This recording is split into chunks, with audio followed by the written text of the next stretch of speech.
ਧੰਨ ਵਾਹਿਗੁਰੂ ਸਾਹਿਬ ਜੀ।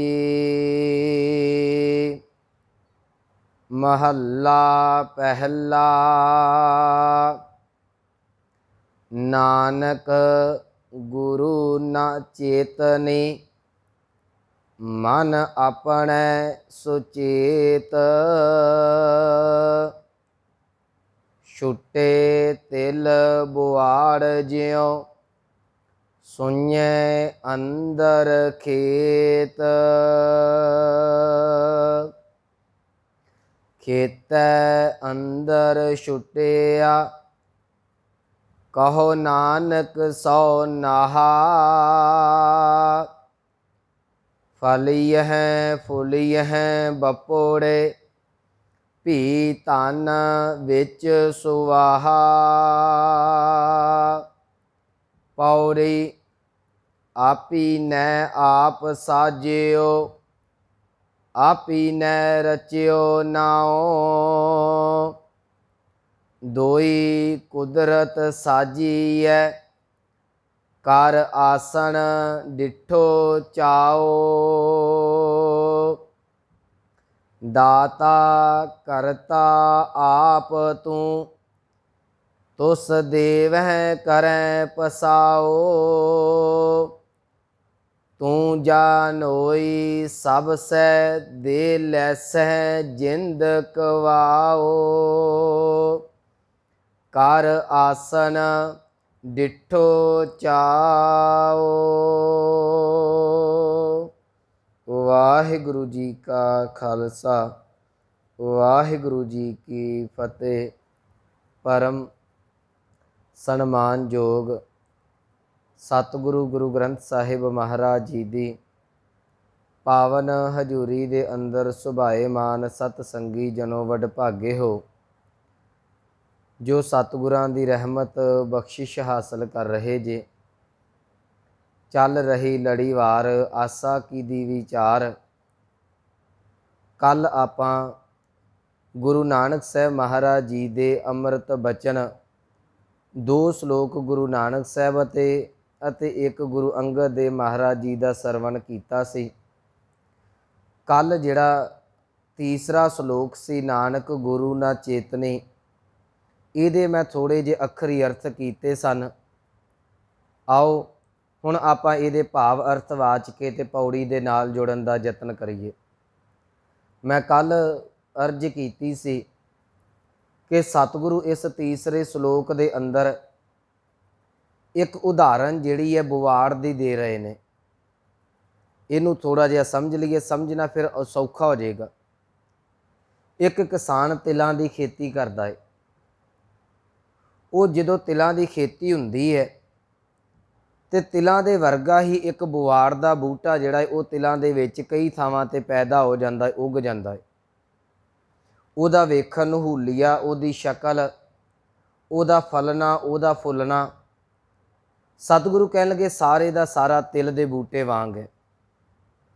ਪਰ ਜਿਸ ਵੇਲੇ ਕਿਸਾਨ ਉਹਨੂੰ ਤਿਲਾਂ ਦੀ ਖੇਤੀ ਨੂੰ ਕੱਟਣ ਆਉਂਦਾ ਹੈ ਤੇ ਸਤਿਗੁਰੂ ਕਹਿਣ ਲੱਗੇ ਉਹ ਤਿਲ ਜਿਹੜੇ ਨੇ ਉਹ ਕੱਟ ਕੇ ਲੈ ਜਾਂਦਾ ਹੈ। ਬੁਵਾੜ ਦਾ ਬੂਟਾ ਖੇਤ 'ਚ ਹੀ ਪਿਆ ਰਹਿ ਜਾਂਦਾ ਹੈ। ਕਹਿੰਦੇ ਜਿਹੜੇ ਤਿਲ ਸਨ ਉਹਨਾਂ ਨੂੰ ਇੱਕ ਮਾਲਕ ਆ ਕੇ ਜਿਹੜਾ ਸੀ ਕੱਟ ਕੇ ਲੈ ਗਿਆ। ਹੁਣ ਖੇਤ ਸੁੰਨਿਆ ਪਿਆ ਹੈ, ਖੇਤੀ ਕੱਟੀ ਗਈ, ਖੇਤ ਸੁੰਨਿਆ ਹੈ, ਨਾ ਕੋਈ ਰਾਖੀ ਕਰਨ ਵਾਲਾ ਹੈ, ਨਾ ਕੋਈ ਉਹਨੂੰ ਵੇਖਣ ਚਾਖਣ ਵਾਲਾ ਹੈ। ਜਿਹੜਾ ਪਿਆ ਹੋਇਆ ਬੁਵਾੜ ਦਾ ਬੂਟਾ ਹੈ, ਸਤਿਗੁਰਾਂ ਨੇ ਇੱਥੇ 100 ਸ਼ਬਦ ਵਰਤਿਆ ਹੈ। ਭਾਵ ਅਰਥ ਕਰਾਂਗੇ। ਕਈ ਕਹਿਣ ਲੱਗੇ ਇਹੋ ਜਿਹੇ ਦੇ ਕਈ ਖਸਮ ਬਣਦੇ ਨੇ। ਕਦੀ ਜਿਹੜਾ ਵੀ ਆਇਆ, ਬੱਚੇ ਆਏ, ਕੋਈ ਇੱਧਰੋਂ ਉੱਧਰੋਂ ਆਇਆ, ਕੋਈ ਜਾਨਵਰ ਆਇਆ ਮੂੰਹ ਮਾਰ ਗਿਆ, ਤੋੜ ਗਿਆ, ਕੋਈ ਸੁੱਟ ਕੇ ਥੱਲੇ ਖਿਲਾਰ ਗਿਆ। ਸਤਿਗੁਰਾਂ ਨੇ ਇਹ ਅੱਜ ਸਾਨੂੰ ਬੁਵਾੜ ਦੀ ਉਦਾਹਰਨ ਦਿੱਤੀ ਹੈ। ਤੇ ਕਈ ਵਾਰੀ ਮਨ 'ਚ ਸਵਾਲ ਪੈਦਾ ਹੋਵੇਗਾ ਕਿ ਇਹ ਕਿਸਾਨ ਨੇ ਬੁਵਾੜ ਨੂੰ ਖੜਿਆ ਕਿਉਂ ਨਹੀਂ। ਤੇ ਸਤਿਗੁਰਾਂ ਨਾਲ ਹੀ ਸਪਸ਼ਟ ਕਰ ਦਿੱਤਾ। ਕਹਿਣ ਲੱਗੇ ਭਲਿਆ ਬੁਵਾੜ ਵੇਖਣ ਨੂੰ ਤਿਲਾਂ ਵਰਗਾ ਜਾਪਦਾ ਹੈ, ਪਰ ਉਹਦੇ ਅੰਦਰ, ਉਹਦੀ ਫਲੀ ਦੇ ਅੰਦਰ ਜਿਹੜੇ ਨੇ ਉਹ ਤਿਲ ਨਹੀਂ, ਉਹਦੇ ਅੰਦਰ ਸੁਆਹ ਭਰੀ ਪਈ ਹੈ। ਕਹਿਣ ਲੱਗੇ ਉਹਨੂੰ ਫਲ ਵੀ ਲੱਗੇ, ਇਹ ਫੁੱਲ ਵੀ ਲੱਗੇ, ਉਹ ਫਲਿਆ ਵੀ, ਪਰ ਅੰਦਰ ਤਿਲ ਨਾ ਪਿਆ, ਅੰਦਰ ਜਿਹੜਾ ਸੀ ਫਲ ਨਾ ਪਿਆ, ਅੰਦਰ ਕੇਵਲ ਤੇ ਕੇਵਲ ਸੁਆਹ ਹੈ। ਇਹ ਬਾਹਰੀ ਉਦਾਹਰਨ ਦੇ ਕੇ ਸਤਿਗੁਰਾਂ ਨੇ ਅੱਜ ਮਨਮੁਖ ਮਨੁੱਖ ਦਾ ਸਾਨੂੰ ਜਿਹੜਾ ਸੰਕੇਤ ਦਿੱਤਾ ਹੈ ਕਿ ਭਲਿਆ ਕਈ ਵਾਰੀ ਜਿਹੜਾ ਮਨਮੁਖ ਮਨੁੱਖ ਹੈ ਉਹ ਦੁਨਿਆਵੀ ਤੌਰ ਤੇ ਕਿਸੇ ਸਾਧੂ ਵਾਂਗ ਜਾਂ ਕਿਸੇ ਭਗਤ ਵਾਂਗ ਫਲੀਭੂਤ ਜ਼ਰੂਰ ਹੁੰਦਾ ਹੈ। ਇੱਥੇ ਇਹ ਗੱਲ ਆਪਾਂ ਜ਼ਰੂਰ ਸਮਝ ਲੈਣੀ ਚਾਹੀਦੀ ਹੈ ਕਿ ਜ਼ਰੂਰੀ ਨਹੀਂ ਕਿ ਗੁਰਮੁਖ ਹੀ ਜਿਹੜਾ ਉਹ ਫਲੀਭੂਤ ਹੁੰਦਾ, ਉਹਦੇ ਕਾਰਜ ਰਸ ਆਉਂਦੇ ਨੇ, ਮਨਮੁਖ ਦੀਆਂ ਵੀ ਗੁੱਡੀਆਂ ਚੜ੍ਹਦੀਆਂ ਨੇ।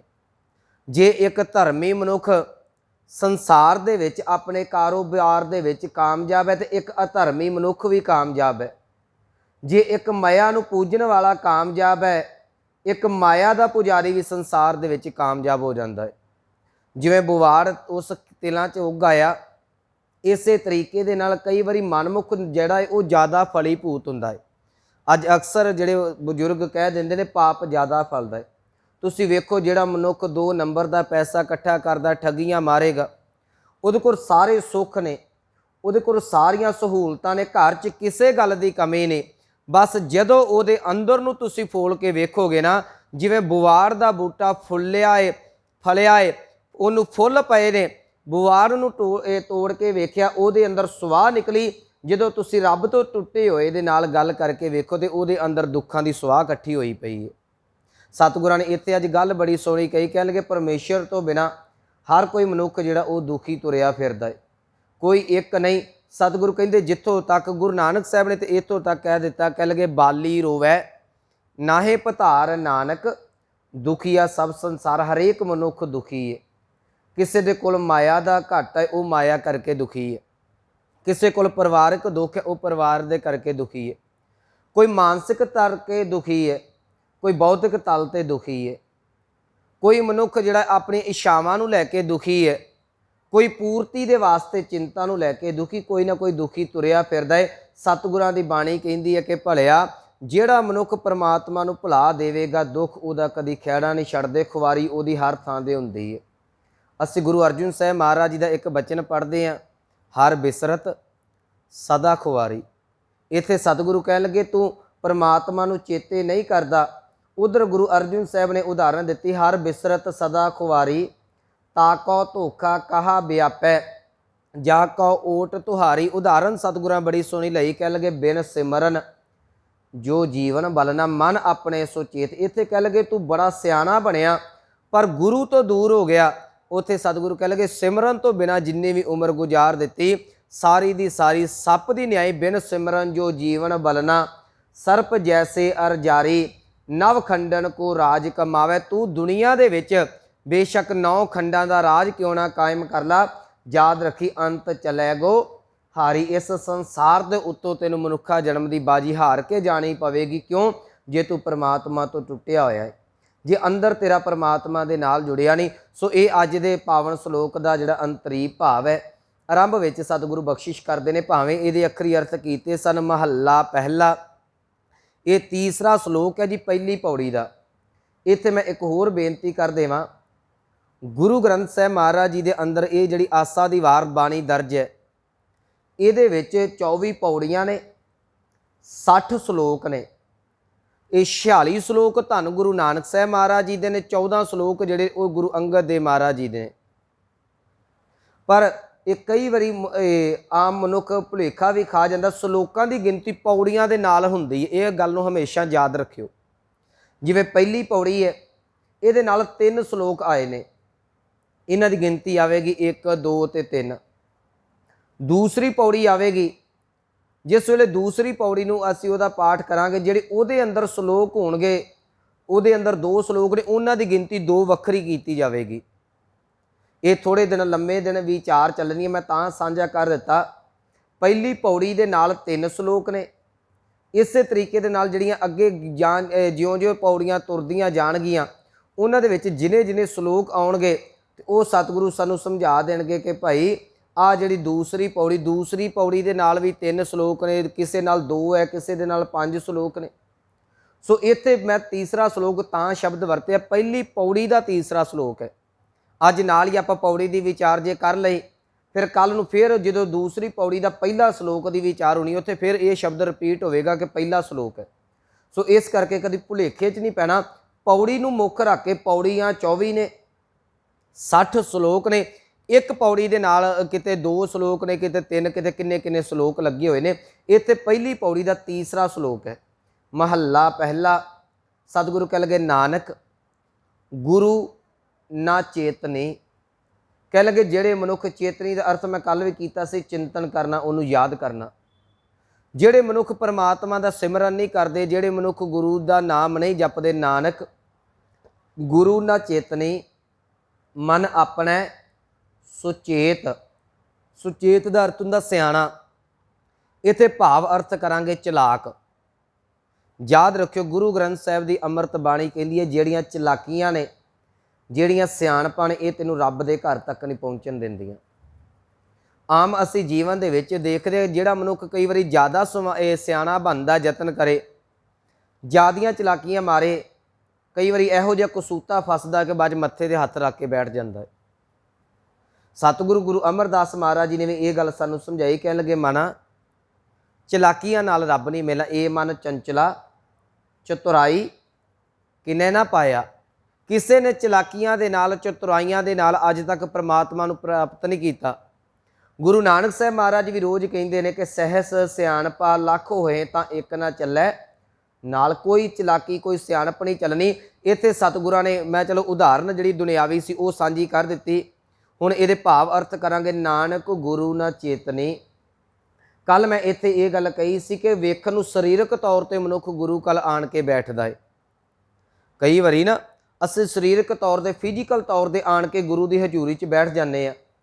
मन अपने सुचेत, पर मन दे विच बंदा बड़ा सियाणा हुंदा है। धन गुरु रामदास महाराज जी दे 3 साहिबजादे ने। सब तो वड्डे बाबा प्रिथी चंद जी, दूजे नंबर ते बाबा महादेव जी, सब तो छोटे धन गुरु अर्जुन साहब महाराज जी। हुण सब तो वध जिहड़े गुरु रामदास महाराज जी की हजूरी दे विच रहिंदा है वो प्रिथी चंद रहिंदा है। जे कोई संगत का ख्याल रखदा, आई गई चीज़ का रस्त बस का ध्यान रखदा, वो प्रिथी चंद रखदा है। पर उहदे मन दे विच एक चलाकी है। सारा हिसाब किताब मैं अपने कोल रखां, कल नूं जिहड़ी गुरता गद्दी ये मेरे कोल आवेगी। मन अपने सुचेत। गुरु अर्जुन साहब बैठते ने संगत दे विच, अखीर च जाके बैठते ने, नाम जपते ने, बाणी पढ़ते ने, पर प्रिथी चंद के मन दे विच ये चीज़ नहीं। वो चलाकियां वरतदा ते साडे सामने इतिहास है। चलाकियां नूं गद्दी नहीं, गद्दी भावना नूं मिलदी है। हमेशा जिहड़े फल ने वो भावना नूं लगदे ने। चलाकियां जिहड़ियां वो, एक मैं बेनती कह के अगे चल जावां सौखी जी, चलाकियां गुरमुखों कदी रब दे घर नहीं चलनियां। असीं अंदर दी वेदना आण के रब दे अगे रखदे आ ना। मनुख अरदास करदा है, बाणी कहंदी है जी की बिरथा होए सो गुर पै अरदास कर। तुसीं मेरे नाल शब्दां दा हेर फेर कर सकदे जे, असीं किसी भैन भरा दे नाल शब्दां दा हेर फेर कर सकते हैं, पर जिहदे अगे तुसीं झुकना है, जिस परमात्मा दे अगे झोली अड्डनी है, उहदे बारे रोज़ पढ़िया जाता है कि घट घट के अंतर की जानत, भले बुरे की पीर पछाणत। सतगुरु कहते उत्थे चलाकी नहीं चलनी। इत्थे मनुख की करदा है, नानक गुरु ना चेतनी। कहते वो गुरु का चिंतन नहीं करता, गुरु का सिमरन नहीं करता। मन अपने सुचेत, अपने मन दे विच बड़ा सियाणा, अपने मन च बड़ा चलाक बनिया रहिंदा है। कह लगे छुट्टे तिल बुआड़ ज्यों सुन्ने अंदर खेत। कहंदे उस मनुख का हाल उस बुआड़ दे बूटे वांग हो जाता है, जिहड़ा सुन्ने दा सुन्ना तिलों की खेती दे नाल उगदा तो जरूर है, पर सुन्ने खेत दे अंदर पिया रहिंदा है। जिहड़ा मनुख ज़्यादियां चलाकियां करदा है, कई वारी अंदरों कल्ला पिया रह जाता है, साथ उहदा कोई भी नहीं देंदा। जे दुनियावी तौर पर साडा साथ कोई देंदा है ना, मैं अक्सर बेनती करदा हुंदा कि सुख में आन बहुत मिल बैठत, रहत चहु दिस घेरे। बंदा सुख होवेगा तो सारे आउणगे, विपत परी सब ही संग छाड़त को न आवत। नेरे मुसीबत आ गई तो किसी ने साथ ना दिता। हुण जिहड़ा बुआड़ वांगू मनुख जापदा है, मनमुख ने कदी सिमरन नहीं कीता। साडे मन च ये सब तो पहला सवाल, ਜਦੋਂ कोई रूहानीयत के मार्ग से चलता उन्होंने ठेडा लगता, सब तो पहला ये सवाल होंदा, मैं बाणी पढ़दा तो मेरे नाल इदां क्यों, जिन्हें कभी गुरु गुरु नहीं जपिया वो फलीभूत क्यों होंदा है। साडे मन च सवाल आउंदा कि मैं बाणी पढ़ रहा, मैं बाणी पढ़ के भी ईमानदारी नाल भी किसी सही रुतबे ते नहीं पहुँच सकिया। एक मनुख झूठ का सहारा लैंदा, ठगियां मारदा, गुरु दे कोल कदी गया नहीं, वो बड़ा चंगा भला फुल्लिया पिया है। सतगुरु ने उहदा अज जवाब दिता, कहन लगे भलिया वो वेखण नूं फुल्लिया जापदा है, ਵੇਖਣ ਨੂੰ ਉਹਦੇ ਕੋਲ ਮਹਿੰਗੀਆਂ ਗੱਡੀਆਂ ਨੇ, ਚੰਗੀਆਂ ਕੋਠੀਆਂ ਨੇ, ਵੇਖਣ ਨੂੰ ਇਉਂ ਜਾਪੇਗਾ ਉਹ ਪਰਿਵਾਰ ਦੇ ਵਿੱਚ ਬੈਠਾ ਹੈ, ਵੇਖਣ ਨੂੰ ਇਉਂ ਲੱਗੇਗਾ ਚੰਗੇ ਪਦਾਰਥ ਖਾਂਦਾ ਹੈ, ਚੰਗਾ ਪੀਂਦਾ ਹੈ, ਚੰਗਾ ਹੰਡਾਉਂਦਾ ਹੈ। ਪਰ ਜਦੋਂ ਉਹਦੇ ਅੰਦਰ ਨੂੰ ਤੁਸੀਂ ਫੋਲ ਕੇ ਵੇਖੋਗੇ, ਕਹਿੰਦਾ ਕੀ ਕਰਾਂ, ਮੈਂ ਤਾਂ ਮਜਬੂਰ ਹੋ ਕੇ, ਬੇਵੱਸ ਹੋ ਕੇ ਇਕੱਲਾ ਹੀ ਬੈਠਾ ਪਿਆ।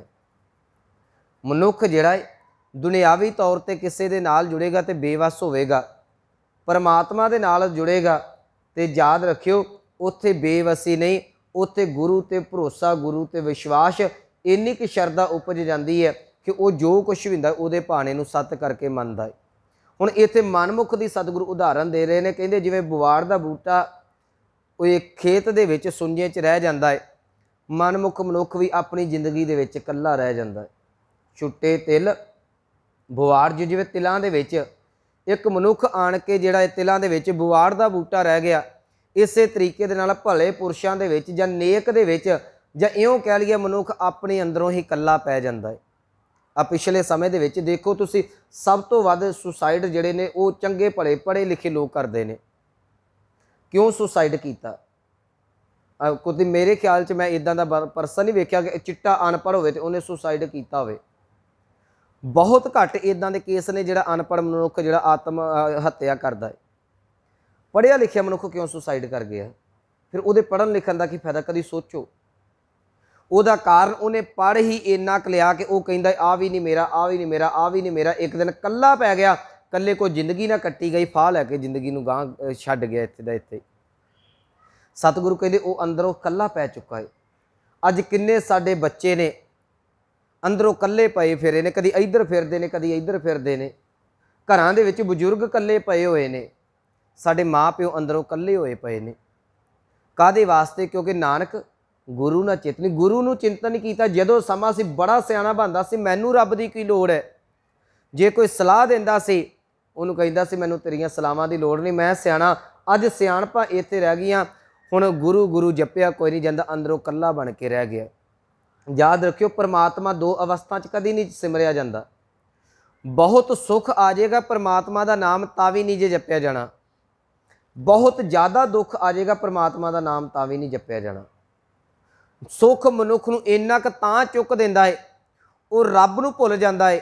ਦੁੱਖ ਮਨੁੱਖ ਨੂੰ ਇੰਨਾ ਕੁ ਜ਼ਿਆਦਾ ਲੱਕ ਤੋੜ ਦਿੰਦਾ ਹੈ ਉਹ ਦੁਨੀਆ ਤੋਂ ਨਿਰਾਸ਼ ਹੋ ਜਾਂਦਾ, ਰੱਬ ਤੋਂ ਹੀ ਨਿਰਾਸ਼ ਹੋ ਕੇ ਬੈਠ ਜਾਂਦਾ ਹੈ।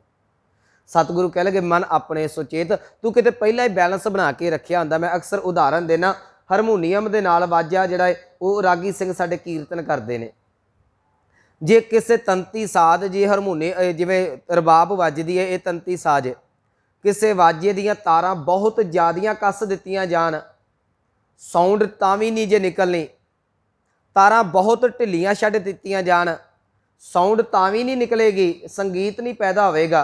ਕਈ ਮਨੁੱਖ ਜ਼ਿੰਦਗੀ ਦੀਆਂ ਇੰਨੀਆਂ ਕਿ ਜ਼ਿਆਦੀਆਂ ਤਾਰਾਂ ਕੱਸ ਦਿੰਦੇ ਨੇ। ਮੈਂ ਕਿਸੇ ਨੂੰ ਨਹੀਂ ਮੰਨਦਾ, ਕੇਵਲ ਤੇ ਕੇਵਲ ਆਪਣੇ ਮਨ ਦੀਆਂ ਚਲਾਕੀਆਂ ਨੇ, ਉਹ ਵੀ ਇਕੱਲਾ ਰਹਿ ਜਾਂਦਾ ਹੈ।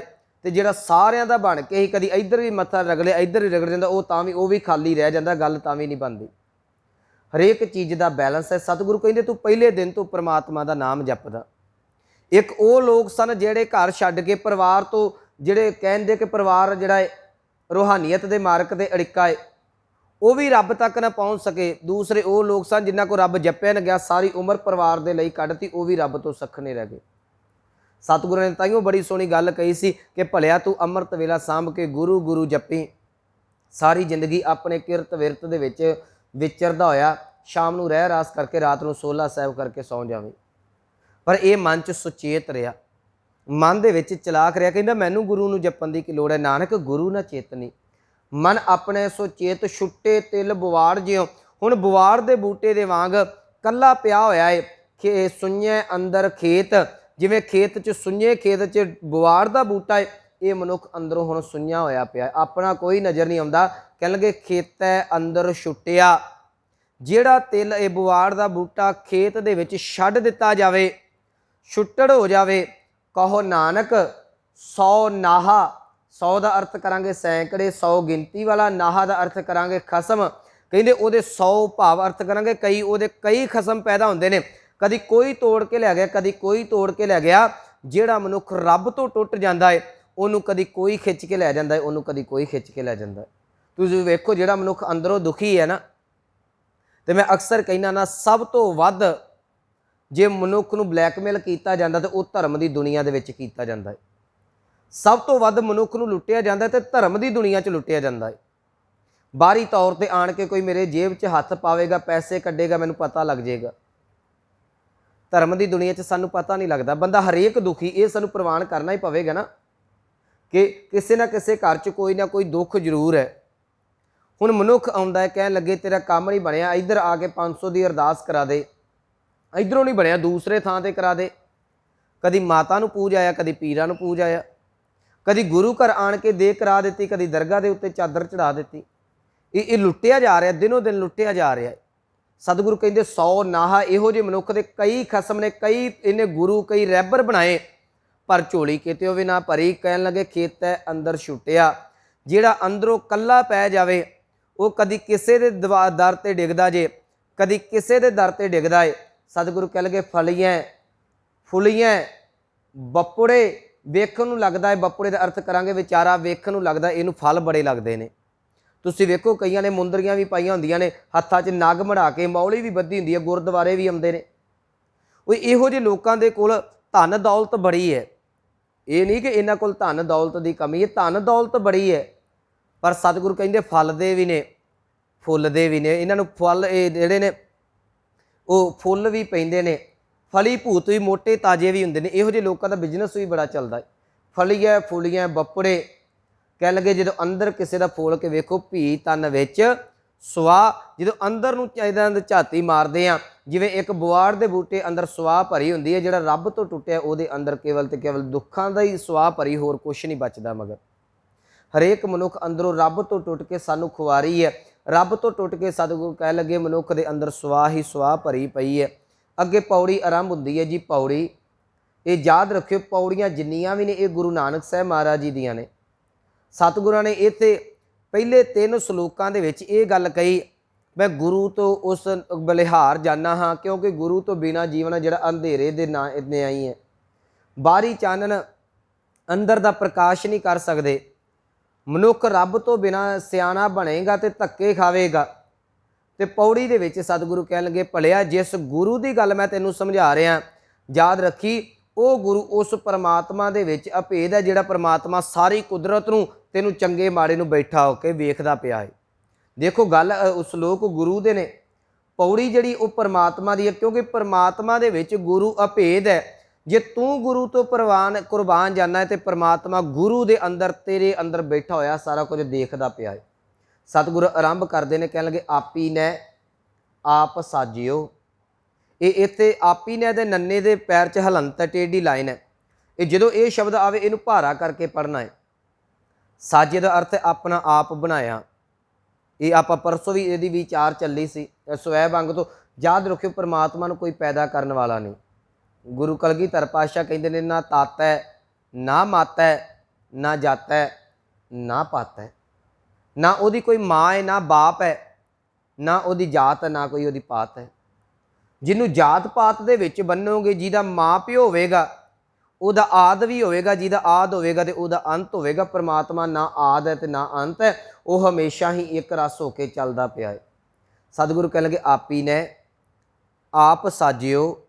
ਉਸ ਪਰਮਾਤਮਾ ਨੇ ਆਪਣੇ ਆਪ ਤੋਂ ਹੀ ਜਿਹੜਾ ਜਗਤ ਦਾ ਪਸਾਰਾ ਕੀਤਾ ਹੋਇਆ ਹੈ। ਆਪੀ ਨੇ ਰਚਿਓ ਨਾਓ। ਕਹਿਣ ਲੱਗੇ ਉਹਨੇ ਆਪਣਾ ਨਾਮ ਨਾ ਆਪਣੀ ਵਡਿਆਈ ਆਪ ਹੀ ਇਸ ਦੁਨੀਆ ਦੇ ਵਿੱਚ, ਸੰਸਾਰ ਦੇ ਵਿੱਚ ਟਿਕਾਈ ਪਈ ਹੈ। ਮਨੁੱਖ ਦੇ ਮਨ ਦੇ ਵਿੱਚ ਕਈ ਵਾਰੀ ਸਵਾਲ ਪੈਦਾ ਹੁੰਦਾ ਕਿ ਪਰ ਜਦੋਂ ਪਰਮਾਤਮਾ ਨਹੀਂ ਸੀ ਉਦੋਂ ਕੌਣ ਹੈ। ਮੈਂ ਇੱਥੇ ਛੋਟੀ ਜੀ ਇੱਕ ਸਾਖੀ ਕਹਿ ਦੇਵਾਂ। ਜਿਸ ਵੇਲੇ ਧੰਨ ਗੁਰੂ ਨਾਨਕ ਸਾਹਿਬ ਮਹਾਰਾਜ ਜੀ ਬਗਦਾਦ ਦੀ ਧਰਤੀ ਤੇ ਜਾਂਦੇ ਨੇ, ਉਸ ਵੇਲੇ ਦਸਤਗੀਰ ਪੀਰ ਜਿਹੜਾ ਹੈ ਉਹ ਆਣ ਕੇ ਗੁਰੂ ਨਾਨਕ ਸਾਹਿਬ ਮਹਾਰਾਜ ਜੀ ਨੂੰ ਮਿਲਦਾ ਹੈ। ਇਹਨਾਂ ਦੀ ਵਾਰਤਾਲਾਪ ਹੁੰਦੀ ਹੈ। ਦਸਤਗੀਰ ਦੇ ਪ੍ਰਮੁੱਖ 3 ਸਵਾਲ ਵਿਦਵਾਨਾਂ ਨੇ ਲਿਖੇ ਨੇ। ਇਹ 3 ਸਵਾਲ ਗੁਰੂ ਨਾਨਕ ਸਾਹਿਬ ਨੂੰ ਕਰਦਾ ਹੈ। ਕਹਿਣ ਲੱਗਾ ਜੇ ਪਰਮਾਤਮਾ ਹੈ ਤੇ ਉਹਦੇ ਤੋਂ ਪਹਿਲਾਂ ਕੀ ਸੀ, ਇਹਦਾ ਪਹਿਲਾ ਸਵਾਲ ਹੈ। ਦੂਸਰਾ ਸਵਾਲ ਸੀ ਜੇ ਪਰਮਾਤਮਾ ਹੈ ਉਹ ਨਜ਼ਰ ਕਿਉਂ ਨਹੀਂ ਆਉਂਦਾ। ਤੀਸਰਾ ਸਵਾਲ ਸੀ ਜੇ ਪਰਮਾਤਮਾ ਹੈ ਤੇ ਉਹ ਕਰਦਾ ਕੀ ਹੈ। ਜਦੋਂ ਪਰਮਾਤਮਾ ਨਹੀਂ ਸੀ ਉਦੋਂ ਕੀ ਸੀ, ਜੇ ਉਹ ਹੈ ਤਾਂ ਦਿਖਦਾ ਕਿਉਂ ਨਹੀਂ। ਤੇ ਜੇ ਉਹ ਦੀਦਾ नहीं ਤੇ ਜੇ है तो वह फिर करदा की है। सतगुरां ने तिन्नां सवालों का जवाब दिता। कहन लगे पीर जी तुहाडे चेले तुहाडे चरनां दे विच कोई मोती चढ़ाउंदा है, कोई मोहरां सोने दियां चढ़ाउंदा, थोड़ियां जिहियां मंगा दिओगे। पीर कहन लगा कि यह हिंदी पीर चंगा है, अजे सवालों का जवाब नहीं दिता, दक्षिणा पहलां मंगण लग पिया। मन च सोचा चल कोई गल नहीं, इन्हें जी थाल दे विच मोहरां कुछ पवा के मोती पवा के ते सामने लै आंदे। सतगुरु कह लगे पीर जी आ जिहड़े मोती इहदे विच गिनती कर दिओ मैनूं किन्ने ने। हुण वो दस्तगीर पीर जिहड़ा गिनती करदा है, कहंदा 1 2 3 4, जो 4 क्या सतगुरां ने रोक लिया। कह लगे पीर जी रुक जाओ। पीर जी रोके, कह लगे की होया? कह लगे गिनती दुरुस्त नहीं, गिनती सही नहीं, शुरू करो दोबारा। पीर फिर गिनदा 1 2 3 4, फिर सतगुरु कह लगे रुक जाओ, गिनती फिर गलत है। पीर बड़ा सोची पिया, कह लगा है पीर जी, ये गुरु नानक साहब नूं हिंदी पीर कहंदे सन। कह लगे पीर जी ये जिहड़ी गिनती मैं बिल्कुल दुरुस्त कर रहा, दस्तगीर कहंदा है। सतगुरु कहंदे नहीं गिनती गलत है। कह लगा चलो मैं गिनती फेर करदा, जितों गलत करांगा उतों तुसीं टोक दिओ, मैं उहनूं फेर सही कर लांगा। हुण ये दस्तगीर ने गिनती शुरू की, बोलिया 1, सतगुरां ने रोक दिता। कह लगे पीर जी इत्थे ही गलत जे। सोची पै गया, कह लगा किहड़ी गल्लों?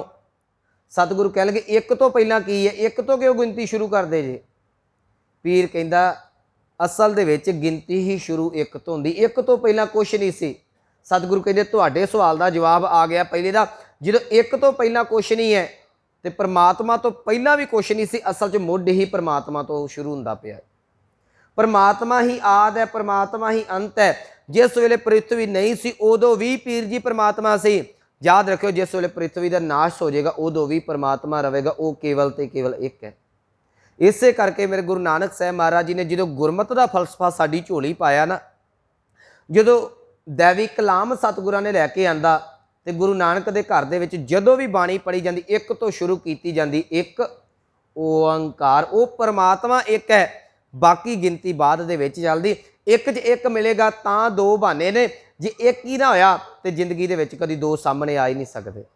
असीं गिनती 1 ही कर देना, 1 दे विच 1 होर जोड़ दिता 2, उहदा चलो अगे जिक्र आवेगा वो किवें बनदे ने। सतगुरां ने पहले सवाल का जवाब दिता।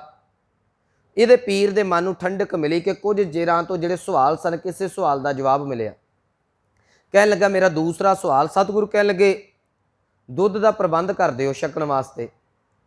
उन्हें दुध का प्रबंध करके लैन तां सतगुरां दे हत्थ दे विच जिस वेले गड़वा फड़ाया, सतगुरु कह लगे पीर जी दुध च की पा लिआंदा जे, मैनूं कुछ नज़र आ रहा है। पीर नूं सी हो सकदा चेलियां ने कुछ ना कुछ विच मिला लिआंदा होवे, पा लिआंदा होवे। पीर ने ध्यान दे नाल देखिया, कह लगे दुध दे विच कुछ नहीं है। सतगुरु कहंदे मैं कहना कुछ नज़र आ रहा है। पीर फिर कहंदा नहीं जी, पीर दुध दे विच कुछ नहीं है, बिल्कुल ये सफेद दुध है, साफ है, बड़ी साफ सफाई दे नाल मेरे जिहड़े चेलियां ने लैके आंदा है। सतगुरु कह लगे पीर जी की दुध दे विच घिओ नहीं, दुध दे विच मक्खन नहीं? पीर चुप हो गया, कह लगे हाँ दुध दे विच मक्खन है, घिओ है। सतगुरु कहंदे कढ के विखाओ, बाहर प्रगट करो। कह लगा इदां नहीं करना होना, ये साधना करनी पैनी है। सतगुरु कहंदे तुहाडे दूसरे सवाल का जवाब आ गया। परमात्मा कण कण जरे जरे दे विच है, बस प्रगट उदों हुंदा है जदों कोई साधना करके उन्होंने परमात्मा तक पहुँच जाता है। जदों उन्होंने जप लैंदा, जे एक दुध का रेड़का जिहड़ी बीबी पावे उन्होंने रिड़के और चो मक्खन निकलता है, मक्खन चो घिओ निकलता है। याद रखियो जिहड़ा सिख गुरु के शब्द का अभ्यास करदा उहदे हिरदे चो परमात्मा प्रगट हो जाता है। तीसरा सवाल पीर ने कहा 2 सवाल दस दिते। हुण तीसरा सतगुरु कह लगे पीर जी कुदरत का नियम है, जिहड़ा सवालों के जवाब दिंदा वो वड्डा हुंदा है, ते जिहड़े जवाब है वो ज्ञान ने, ज्ञान परमात्मा का सूचक है। तुही तो परमात्मा की तोहीन करती। हुण पीर का अंदर दिल पिघल चुका है, कह लगा हाँ सतगुरु मैं की करा? दस्तगीर ने पूछा। मेरे सतगुरु कह लगे पीर जी तुसी थल्ले आ जाओ, थल्ले आण के सवाल करो तो मैं उत्ते बैठ के जवाब देवांगा। पीर एक सिंघासन ते एक सिल दे उत्ते बैठा होया सी। ये गल सुनदिया सार पीर थल्ले आ गया। सतगुरु आसन के उत्ते बैठ के समाधि लीन हो गए। पीर ने हिलाया, कहन लगा मेरे तीसरे सवाल का जवाब। सतगुरु कहंदे ये मैं जवाब ही दे रहा है। कह लगे की मतलब? ਕਹਿੰਦੇ ਹੁਣੇ ਤੱਕ ਉੱਤੇ ਸਿਲ ਦੇ ਉੱਤੇ ਤਖਤ ਤੇ ਕੌਣ ਸੀ? ਕਹਿ ਲਗਾ ਮੈਂ। ਕਹਿੰਦੇ ਹੁਣ ਤਖਤ ਤੇ ਕੌਣ ਹੈ? ਕਹਿੰਦੇ ਜੀ ਤੁਸੀਂ। ਕਹਿੰਦੇ ਪਰਮਾਤਮਾ ਵੀ ਇਹੋ ਕਰਦਾ, ਕਿਸੇ ਨੂੰ ਤਖਤ ਤੇ ਬਿਠਾ ਦਿੰਦਾ, ਕਿਸੇ ਨੂੰ ਤਖਤ ਤੋਂ ਸੁੱਟ ਕੇ ਜ਼ਮੀਨ ਦੇ ਉੱਤੇ ਕਰ ਦਿੰਦਾ। ਕਹਿਣ ਲੱਗੇ ਪਰਮਾਤਮਾ ਤੁਹਾਡਾ ਤੀਸਰਾ ਸਵਾਲ ਸੀ ਉਹ ਕਰਦਾ ਕੀ ਹੈ? ਬਸ ਪਰਮਾਤਮਾ ਇਹੋ ਹੀ ਕਰਦਾ ਕਿ ਨੀਚੋਂ ਊਚ ਕਰੇ ਮੇਰਾ ਗੋਬਿੰਦ ਕਾਹੂ ਤੇ ਨਾ ਡਰੇ। ਬਣੇ ਕੰਮ ਜਿਹੜੇ ਨੇ ਉਹ ਵਿਗਾੜ ਦਿੰਦਾ ਤੇ ਵਿਗੜੇ ਹੋਏ ਕੰਮਾਂ ਨੂੰ ਪਰਮਾਤਮਾ ਸਵਾਰ ਦਿੰਦਾ। ਜਿਹੜੇ ਉਹ ਮਨੁੱਖ ਨੂੰ ਜਿੰਦ ਪਾ ਦਿੰਦਾ, ਜਿਹਦੇ ਅੰਦਰ ਜਿੰਦ ਪਈ ਹੋਈ ਉਹਦੇ ਅੰਦਰੋਂ ਜਿੰਦ ਕੱਢ ਲੈਂਦਾ ਹੈ। ਪਰਮਾਤਮਾ ਆਪ ਹੀ ਦਿਨ ਚਾੜ ਦਿੰਦਾ ਤੇ ਆਪ ਹੀ ਦਿਨ ਤੋਂ ਬਾਅਦ ਰਾਤ ਕਰ। ਉਹਦਾ ਕੰਮ ਹੀ ਇਹ ਹੈ, ਇੱਕ ਚੀਜ਼ ਨੂੰ ਢਾਹ ਦਿੱਤਾ, ਇੱਕ ਚੀਜ਼ ਨੂੰ ਬਣਾ ਦਿੱਤਾ। ਕਿਉਂਕਿ ਪਰਮਾਤਮਾ ਹੈ ਕੇਵਲ ਤੇ ਕੇਵਲ ਇੱਕ ਹੈ। ਸਤਿਗੁਰੂ ਕਹਿ ਲਗੇ ਉਹਨੇ ਆਪਣੇ ਤੋਂ ਹੀ ਸਾਰਾ ਕੁਝ ਪਸਾਰਾ ਕੀਤਾ ਹੋਇਆ ਹੈ। ਜਿੱਥੋਂ ਮੈਂ ਵਿਚਾਰ ਆਰੰਭ ਕੀਤੀ ਸੀ, ਆਪੀ ਨੇ ਆਪ ਸਾਜਿਓ। ਪਰਮਾਤਮਾ ਨੇ ਆਪਣੇ ਆਪ ਤੋਂ ਹੀ ਸਾਰਾ ਕੁਝ ਪੈਦਾ ਕਰਕੇ ਬ੍ਰਹਿਮੰਡ ਖੰਡ ਬ੍ਰਹਿਮੰਡ ਰਚ ਕੇ ਆਪੀ ਨੇ ਰਚਿਓ ਨਾਓ।